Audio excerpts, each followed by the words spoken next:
బండి సంజయ్ గారి అంజన్న ఆశీర్వాద యాత్రకు మద్దతుగా కరాటే కళ్యాణి గారు వచ్చారు. వారితో మాట్లాడదాం.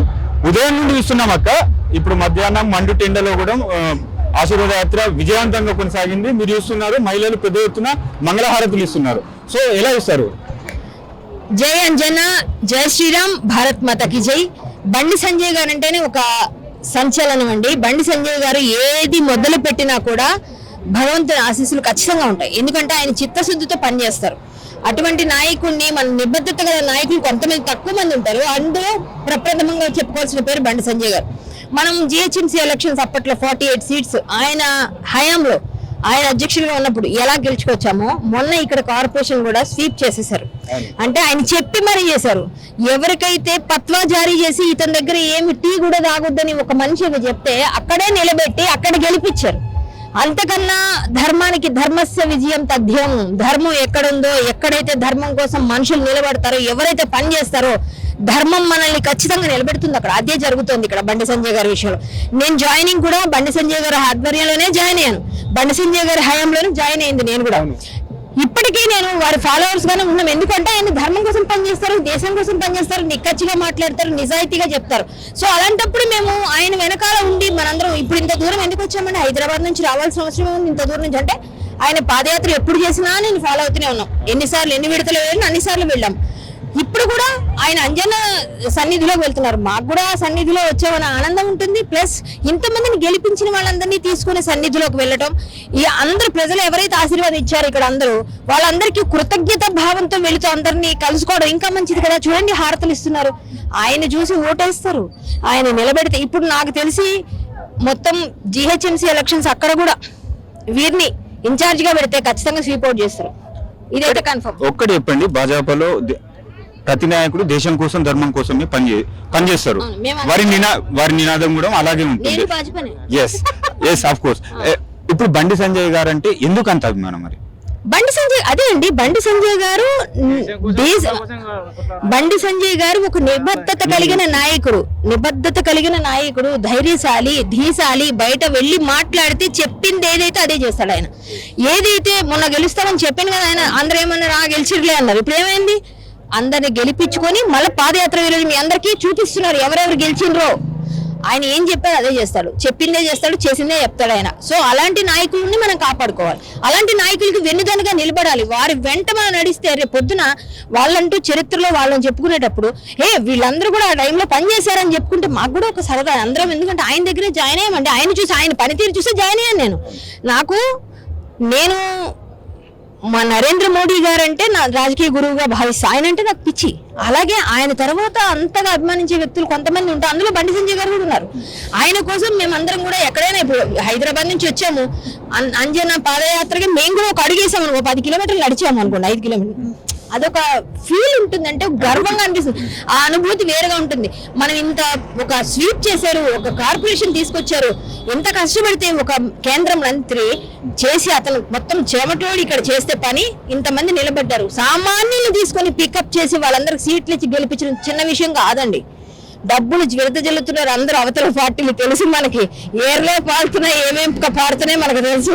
అలాంటి సమయంలో ఆయన నిలబడి చేసింది మనం అప్రిషియేట్ చేయకపోతే ఎట్లా? ఇలాంటప్పుడు అయితే ఎప్పుడు వెళ్తాం మనం వెనక సపోర్టు? అందుకే వచ్చాం. ఓకే, ఈ పాదయాత్రలో చూసుకున్నట్టయితే మండు టెండలో కూడా కనీసం చెప్పులు కూడా వేసుకోకుండా, అంటే సాక్షులు కూడా వేసుకోకుండా చాలా భక్తి శ్రద్ధలతో, నియమ నిబంధనలతో చేశారు. సో ఇక్కడ ఇది ఒక గొప్ప విషయంగా తీసుకోవచ్చు. ఇప్పుడు కాంగ్రెస్ గవర్నమెంట్ వచ్చి 2.5 సంవత్సరాలు అవుతున్నాయి. మీరు కూడా అనేక పోరాటాలు చేస్తున్నారు. దేవాలయాలపైన వరుస దాడులు జరుగుతున్నాయి. ఈ దాడులు ఎప్పుడు ఆగిపోయే అవకాశాలు? ఇది కాంగ్రెస్ ప్రభుత్వం ఉన్నంతగా ఆగవు. ఖాన్ గ్రేస్ అండి, అది ఖాన్లకి గ్రేస్ చేస్తారు తప్పండి. ఆయన చెప్పాడు ముఖ్యమంత్రి, కాంగ్రెస్ అంటే ముస్లిం, ముస్లిం అంటే కాంగ్రెస్ అని చెప్పేసిండు ఆయన. ఆయనే చెప్పాడు ఇప్పుడు ఎవరు చేస్తున్నారు, ఎవరండి అక్కడ అమ్మవారి గుడి దగ్గర మలమూత్రాలు విసర్జించింది? హిందువు కాదే, ముస్లిం. ఇలాంటివి ఎన్ని చెప్పాలి ఎగ్జాంపుల్స్? ఎక్కడెక్కడ ఏం జరుగుతున్నాయి అన్ని చూస్తున్నాం. సో ఇవన్నీ మనం మాట్లాడితే వాళ్ళని ఏదో ఇప్పుడు మనం ఎత్తి చూపించక్కర్లే, వాళ్ళకే తెలుసు వాళ్ళు ఏం చేస్తున్నారు, ఏం చేస్తారో.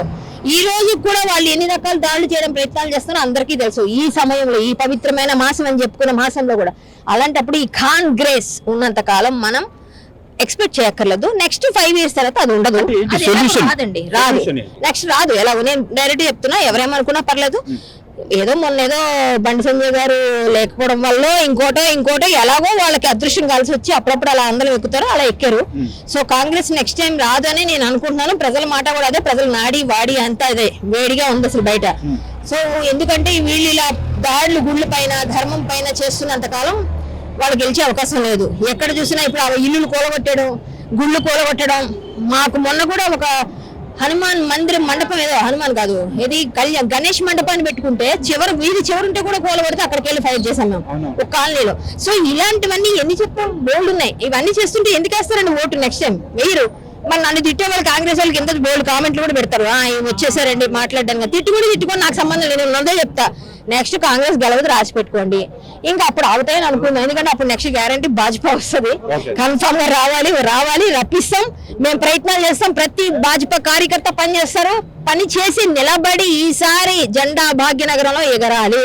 భాగ్యలక్ష్మి అమ్మవారి గుడి దగ్గర మేము అందరం మొక్కాలి. ఇదే మా నియమం, ఇదే మా నియమ నిబద్ధత. ఖచ్చితంగా నాయకులందరికీ మేము సపోర్ట్ చేస్తాం. అందరినీ మేము సపోర్ట్ చేసుకుంటూ మేము ప్రతి ఒక్కరు పని చేస్తాం. మా నమ్మకం మాకుంది. ఆ తర్వాత ఆగాలి. ఎందుకంటే ఆ తర్వాత భాజపా ప్రభుత్వం వచ్చాక ఇలాంటివన్నీ జరగవు. ఎందుకంటే హిందుత్వం కోసం పనిచేస్తారు. దేశానికి, ధర్మానికి, హిందుత్వానికి సపోర్ట్ చేసే పార్టీ ఏకైక పార్టీ భాజపా. అలాంటప్పుడు భాజపా వచ్చినాక ఇవన్నీ జరగవు, ఆగుతాయి. నేను ఇదే సొల్యూషన్ అనుకున్నాను. మీకు నిజంగా బుద్ధి బుర్ర ఉంటే ఈసారి ఓటు అమ్ముకోకుండా ఓటు ఎవరి దగ్గర రూపాయి తీసుకుంటే తీసుకోండి, కానీ ఓటు మాత్రం బీజేపీకి వేయండి. ఓకే, మీరు కూడా హైదరాబాద్ లోనే ఉంటారు. ఇప్పుడు గాంధీ సరోవర్ పేరిట, మూసి ప్రక్షాళన పేరిట అక్కడ ఏదైతే జరుగుతుందో దానిపైన మీ అభిప్రాయం చెప్పండి. అసలు గుజరాత్ లో గాంధీకి పెద్ద స్టాచ్యూ కడితే అర్థం ఉంది సార్. గుజరాత్ లో మాట్లాడకపోతే హైదరాబాద్ లో, తెలంగాణలో గాంధీ భవన్ ఉంటుండగా ఇంత పెద్ద అన్ని పెట్టుకున్నాక అంత పెద్ద విగ్రహం పెట్టాల్సిన అవసరం ఏమొచ్చిందో, అందులోనూ అన్ని ఇల్లులు తీసేసి అంతమంది ఉసురు పోసుకొని అన్ని మూసి ప్రక్షాళన అని చెప్పి పెట్టాల్సిన అవసరం ఏముందో నాకు అర్థం కాలే. చిన్న పిల్లలు అక్కడ బాధపడుతున్నారు ఇళ్ల గురించి, వాళ్ళ తల్లిదండ్రులు అందరూ కలిసి కూర్చొని. ఈ రోజు మూసి ప్రక్షాళన చేయమని కానీ ఇంకా చాలా ఉన్నాయి కదా, అవన్నీ ఎందుకు మీకు పట్టట్లేదు? పోనీ గుజరాత్ వాళ్ళు పెట్టారంటే పోనీ ఏమైనా అర్థం ఉంది, అక్కడ మాకు భక్తి ఉంది, భయం ఉందని. ఇక్కడ మీకేం భక్తి ఉందండి? మీకేమిది ఉందండి? ఎంతసేపు ఆ నోటు పైన ఉన్న ఆ బొమ్మ ఉంది కదా, ఆ బొమ్మన్న నోట్లు బాగా ఖర్చు చేయడానికి పడుతున్నారు. క్లియర్. డబ్బులన్నీ వేస్ట్ అయిపోయి, డబ్బులన్నీ వృధా అయిపోయి నాకు ఏమవుతుందండి? డబ్బు ఎక్కడి నుంచి వస్తుందండి? ఇప్పటికే లోట్లు ఎంత కష్టాల్లో ఉంటే ఇవన్నీ ఇప్పుడు అవసరమా అని కూడా అని అందరూ అడుగుతున్నారు. మరి ఆయనకే తెలియాలి ఎందుకు పెడుతుంది. ఎందుకంటే ఒక ఆయన వచ్చాడు, పెద్ద భవనం కట్టాడు, ఒక పెద్దది రాజ్మహల్లా ఉంది, ఒక సెక్రటేరియట్. నేను కూడా వచ్చాను, నా హయాంలో ఒకటి నిరూపించుకోవాలని ఒక విగ్రహాన్ని పెడుతున్నట్టుగా అనిపిస్తుంది నాకైతే. అంతే. ఓకే, అంటే ఇప్పుడు బీఆర్ఎస్ పరిస్థితి ఏంటి? అసలు బీఆర్ఎస్ ఉందా? ప్రధాన ప్రతిపక్ష పార్టీ పాత్ర పోషిస్తుందా లేదా? ఏంటి బీఆర్ఎస్ పరిస్థితి ఏంది? రంగంలోకి కవితక్క మరో 2 నెలల్లో పార్టీ పెట్టబోతుంది అంటారు. తెలంగాణలో కవితక్క ప్రభావం ఏ విధంగా ఉండబోతుంది? అక్కడ షర్మిల గారు, ఇక్కడ కవిత గారు సేమ్ అండి, సేమ్. షర్మిల గారు ఏమైందో ఇక్కడ కవిత గారు నాకు తెలుసు. అక్కడ అంతే, ఇక్కడ అంతే, సేమ్ అంతే. మనం ఎక్కువ ఎక్స్పెక్ట్ చేయకూడదు. అలా అని చెప్పి ఆడకూతురు నేను ముందుకెళ్ళొద్దాను. ఎందుకంటే ఆడపిల్లలు ముందుకెళ్ళడం సంతోషం, వెళ్ళనివ్వండి, ఏమైనా చేసుకోండి. అది ఇప్పుడు నేనైనా పెట్టొచ్చు, మీరైనా పెట్టొచ్చు. వాళ్ళకి ఒక 5,000 మంది సపోర్ట్ ఉంటే, ఒక 5,000 మంది నేను సపోర్ట్ చేసిన మద్దతు అంటే పార్టీ పెట్టుకోవచ్చు. సో ఆవిడకి ఒక 10,000 మంది, 30,000 మినిమం అయితే ఉంటారు కదా సార్. ఆటోమేటిక్ గా మనుషులు క్యాడర్ ఉన్నప్పుడు పెట్టుకుంటారు. పెట్టుకుని అంటే వాళ్ళు నమ్మాలి, చేయాలి. ఏమోనండి, ఎవరికి ఎప్పుడు ఎలా వస్తుందో తెలియదు. మన పనితీరు నచ్చితే ఎప్పుడు ఎవరిని అందరం ఎక్కిస్తారో తెలియదు. ఎవరు క్లియర్ గా ఉంటారో వాళ్ళకు ఒక రోజు అంటూ ఇస్తారు భగవంతుడు. అంతవరకు వెయిట్ చేయండి. అంతేగాని వీళ్ళు పెట్టకూడదు, వాళ్ళు పెట్టకూడదు అనగా మనం ఎవరైనా సరిపోం. పెట్టుకోవచ్చు, కానీ అక్కడ షర్మిల గారికి ఎలాగో ఇక్కడ ఈవిడ కూడా అంతే ఆదరణ ఉందని అనుకుంటున్నాను. మరి ఏమో ఇంకా నాకు అంతకన్నా తెలియదు. ఇప్పటివరకు అయితే అదే నాకు తెలుసు. ఇంకా పార్టీ పెట్టలేదు కాబట్టి పెట్టి నాకు ఏం జరుగుతుందో చూద్దాం మనం కూడా. మరి బీఆర్ఎస్ పార్టీ సంగతి మీరు చూస్తూనే ఉన్నారు. దొర అక్కడ ఉంటాడు, ఆయన అక్కడ ఉంటాడు, ఈయన కొడుకు ఇంకో దగ్గర ఉంటాడు. ఇద్దరు కలిసి మొత్తానికి భాజపాకి ఏదో విధంగా ఏదో సెట్ చేద్దామని చూస్తారు అన్ని విధాలుగా. అంటే మా మీదకే వస్తారు యుద్ధానికి, కాంగ్రెస్ మీదకి ఎప్పుడు వెళ్ళరు, మా మీదకి వస్తారు. బీజేపీ వాళ్ళ మీదకి లేదా కాంగ్రెస్ వాళ్ళ మీద ఏదో అప్పుడప్పుడు కనిపిస్తున్నారు. సరే, ఎలక్షన్ ముందు ఎలాగో వస్తారు కదా, రానివ్వండి. పార్టీ ఏదైనా ఫైట్ చేయాల్సిందేనండి. పార్టీ ఎవరిని ప్రజలు ఆశీర్వదిస్తారంటే ఏమో మరి ఆశీర్వదించడం చూడాలి. మాకైతే నమ్మకం ఉంది మా పార్టీ పైన, బండి సంజయ్ గారి మీద, కొంతమంది నాయకులు, మా రామచంద్రరావు గారి నేతృత్వం మీద నమ్మకం ఉంది, నాయకత్వం మీద నమ్మకం ఉంది. మేము ప్రయత్నం చేస్తాం, తప్పలేదుగా. ఇప్పుడు వాళ్ళ పార్టీ కూడా అలాగే అనుకుంటారు. ఎవరు అనుకోరండి, అనుకుంటారు. ప్రజలు ఇచ్చిన తీర్పుని బట్టి మనం ఆహ్వానించాలి. కరీంనగర్ కార్పొరేషన్ లో బండి సంజయ్ గారు హవాతోటి కాషాయ జెండా ఎగిరేశారు. ఓకే, జిహెచ్ఎంసీ కూడా గెలుస్తా అని ఎలా అంటారు? అక్కడ ఎంఐఎం ఉంది, మర్చిపోయారా? ఎంఐఎం అండి, ఎంఐఎం అసలు ఏమున్నా ఎంత ఉన్నా సరే అండి, ఇప్పుడు ఎంఐఎం హవా చాలా వరకు తగ్గింది, కానీ కాంగ్రెస్ వాళ్ళకి ఫుల్ సపోర్ట్ కదా. కాబట్టి అది మీరు అన్నది కరెక్ట్ పాయింట్, ఆలోచించాల్సిన విషయం అది. కానీ ఎంఐఎం కూడా ఎదుర్కోగల సత్తా ఒక బీజేపీకి ఉంది, ఇది క్లియర్. మేము గట్టిగా, ఎందుకంటే వాళ్ళు పొత్తుల్లో ఉంటారు కదా. సో పొత్తుల్లో ఉన్నా మేము గట్టిగా ఎదుర్కొంటాం, ప్రయత్నం చేస్తాం. మా ప్రయత్నం అయితే మేము ఎక్కడ ప్రయత్న లోపం లేకుండా చేస్తాం. ఎవరినైనా సరే మేము ఎందుకు ఎదుర్కొంటాం. వాళ్ళు వాళ్ళు ఒకటే అని చెప్పేశారు, ఇంకా వాళ్ళు ఒకటైనప్పుడు కొంచెం కుమ్మక్కలు అవుతాయి. అయినా మా ప్రయత్నం మేము వదలం, మేము చేతులేమి ఎత్తాం, రిక్త హస్తాలు చూపించాం. మా ప్రయత్నం మేము పిడికిలి బిగించి ఫైట్ ఇస్తాం. ఎంఐఎం కి కనిపిస్తాయి చుక్కలు, ఆల్రెడీ కనిపిస్తున్నాయండి చాలా వరకు. ఇప్పటికే హిందూ ఓటు బ్యాంకు ఎప్పుడు ఏకమయ్యే అవకాశాలు ఉన్నాయి? హిందూ ఓటు బ్యాంకు అంటే ఏకమయ్యే అవకాశాలు ఇప్పుడు కాంగ్రెస్ ఈ సెక్యులర్ రాజ్యంలో, సెక్యులర్ పార్టీల్లో, సెక్యులర్ ప్రభుత్వాల్లో ఎవరైనా సరే ఈ రోజు బంగ్లాదేశ్ లో 6% పడిపోయిన హిందువుల పరిస్థితి ఏమైందో ఒక్కసారి గుర్తు తెచ్చుకోండి. మేమందరం హిందుత్వం అని చెప్పి ఫైట్ చేస్తుంటే మా మీద తిరిగి మాట్లాడే ఒక్కొక్క హిందువు కూడా అడుగుతున్నా, ఇదే బంగ్లాదేశ్ పరిస్థితి నీ ఇంట్లో వస్తే నువ్వేమైపోతావు, నువ్వేం చేస్తావు? ఆ రోజు నీకు గుర్తొస్తుందా? కరాటే కళ్యాణ్ గారు ఆ రోజు చెప్పారు, లేకపోతే పలానా బండి సంజయ్ గారు ఇలా హెచ్చరించారు, ఇంకొకరు హెచ్చరించారని ఆ రోజు మాట్లాడతారు. ఇదే సెక్యులర్, అందరూ ఆలోచించండి. నీ ఇంట్లోకి కూడా వచ్చే రోజు దగ్గర పడింది అనుకోండి, అప్పుడు ఏంటి పరిస్థితి? కాబట్టి 6% పడిపోతే అక్కడ, అయినప్పటికీ 6% పడిపోకపోతున్న ఢిల్లీలో ఏంటి? మైనార్టీ కాదు కదా, మెజార్టీ ఉన్నారు కదా ఢిల్లీలో. మరి ఢిల్లీలో మొన్న ఏమైంది? నిన్న కాక మొన్న అబ్బాయి ఏమయ్యాడు? రంగు నీళ్లు పడితే మళ్ళీ రంగు మంది అమ్ముతాడు వాడు. రంగు మంది అమ్ముకుంటాడా? మళ్ళీ రంగు అమ్ముతాడా, పూలు అమ్ముతాడా, కొబ్బరికాయలు అమ్ముతాడా, అట్టిపళ్ళు అమ్ముతాడా? సిగ్గు లేదు మనకి సిగ్గు లేదు. అని ఊస్తే కూడా మనం తింటున్నాం, అవన్నీ చేస్తాం. మనకి సిగ్గు లేదు. మనకి బుద్ధి వస్తే హిందూ ఓట్ బ్యాంక్ ఆటోమేటిక్ ఏం అవసరం లేదండి. భాజపా గెలవాలి అంటే ప్రతి హిందూ ఓటేస్తే చాలు. ప్రతి ఏ పార్టీలో ఉన్న హిందువులే కదా, వేరే పార్టీలో వెళ్ళిపోయారు. బీఆర్ఎస్ లో హిందువులు ఉన్నారా? కాంగ్రెస్ లో హిందువులు ఉన్నారా? ఎంఐఎం లో హిందువులు ఉన్నారు. మరి వీళ్ళందరూ ఓటేస్తే చాలండి, అవసరం లేదు ఇంకేమి. మరి మీకు అక్కడే అర్థమైపోతుంది, మీ క్లారిటీ వచ్చేసి ఉంటుంది. సో నేనేమంటానంటే మెజార్టీ మైనార్టీ పక్కన పెడితే మనమందరం యూనిటీతో, మొన్న ఒక చిన్న ఎగ్జాంపుల్ నేను పోస్ట్ చేశాను సోషల్ మీడియాలో.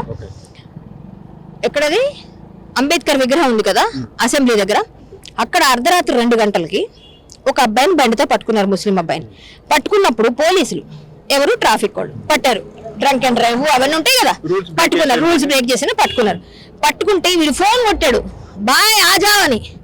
5 నిమిషాలు పట్టలేదండి, ఒక 20 మంది వచ్చి మొత్తం అందరూ కలిసి పోలీసుల మీద రుబాబు చేసి వాళ్ళతో మాట్లాడి ఇమ్మీడియట్ గా వాళ్ళు విడిపించుకెళ్ళిపోయారు. వాళ్ళ కళ్ళ ముందు పోలీసులు లాక్ కూడా చేయకుండా పట్టుకెళ్ళిపోయారు. మన హిందూ పిల్లలు 2-3 తెల్లవారు 5 వరకు వెయిట్ చేసిన మా దగ్గర వీడియోలు ఉన్నాయి. పోలీస్ స్టేషన్ లో పెట్టారు మన పిల్లల్ని పట్టుకెళ్ళి. ఏమన్నారు బాబు ఇందులో ఎక్స్ట్రా ఫిట్టింగ్ ఉంది అన్నారట. సరే అండి అంటే మీరు రండి పోలీస్ స్టేషన్ కి, మీకు ఇచ్చేస్తామని చెప్పారట. బండి ఇస్తామన్నారు కదా అని పోలీస్ స్టేషన్కి వెళ్తే రేపు ఉదయం కోర్టుకు వచ్చి తీసుకోండి వీళ్ళకి బాధ పెట్టారు. అదే వాళ్ళకి ఎందుకు చేయలేపారు ఆ పని? మీరు వాళ్ళ నాయకులు అర్ధరాత్రి 2 గంటలకు వచ్చి తీసుకెళ్లారు. మన వాళ్ళు తిని పడుకుంటారు, కొంతమంది పిలిస్తే కూడా వెళ్ళరు. అప్పుడు వీళ్ళేం పరిస్థితి? వీళ్ళేమో పోలీస్ స్టేషన్ బయట ఉండి నాకు ఉదయం ఫోన్ చేస్తే, పొద్దునే నేను చూసి ఫోన్ చేస్తే ఎవరు ఎత్తకపోతే వేరే వాళ్ళ నెంబర్లు తీసుకొని మాట్లాడి 3 గంటలకి ఇప్పటిదాకా పిల్లలు బయట ఉన్నారు. మీరు ఏమనుకుంటున్నారు? మా దగ్గర వీడియోలు ఉన్నాయి, సోషల్ మీడియాలో పోస్ట్ చేస్తున్నాం, మీరు మాకొక రూల్ మాకొక రూల్ అని గట్టి మాట్లాడితే అప్పుడు పంపించారు. అంటే దాని అర్థం ఏంటండి? అంటే వాళ్ళకొక రూల్ మనకొక రూల్ నడుస్తుంది. అంటే మనం ఎక్కడ మెజారిటీలో ఉన్నాం, మైనారిటీలో ఉన్నామా? ఎవరికి మీరు సపోర్ట్ చేస్తున్నారు? ఎవరి ప్రభుత్వం నడుస్తుంది చెప్పండి ఇప్పుడు మీరు? ఎవరి ప్రభుత్వం? ఎస్, ఇంకా అక్కడ మనం క్లారిటీ క్లియర్ గా ఉంది. సో మేమందరం మా ప్రయత్నం, మమ్మల్ని తిట్టుకున్నా అన్నా ఏమైనా, నేను హిందూగా పుట్టాను, హిందూగా జీవిస్తా, హిందూగా ఫైట్ చేస్తా, హిందువుల కోసం పనిచేస్తా, హిందుత్వం కోసం పనిచేస్తా, నా దేశం కోసం ధర్మం కోసం పనిచేస్తా. ఎవరు ఏమనుకున్నా ఏమైనా పర్వాలేదు, నా పని నేను చేస్తా. నేను ఇలాగే మేలుకొల్పుతా, అందరినీ మేలుకొల్పుతా, ప్రతి ఒక్కరికి చెప్తా. ఎవరు తిట్టుకోనియండి, నా పని నేను చేస్తున్నా. ధర్మం ఇప్పుడు మీరు ఇంతమంది బండి సంజయ్ గారు వెనకాల ఎందుకు నడుస్తున్నారు? ధర్మం.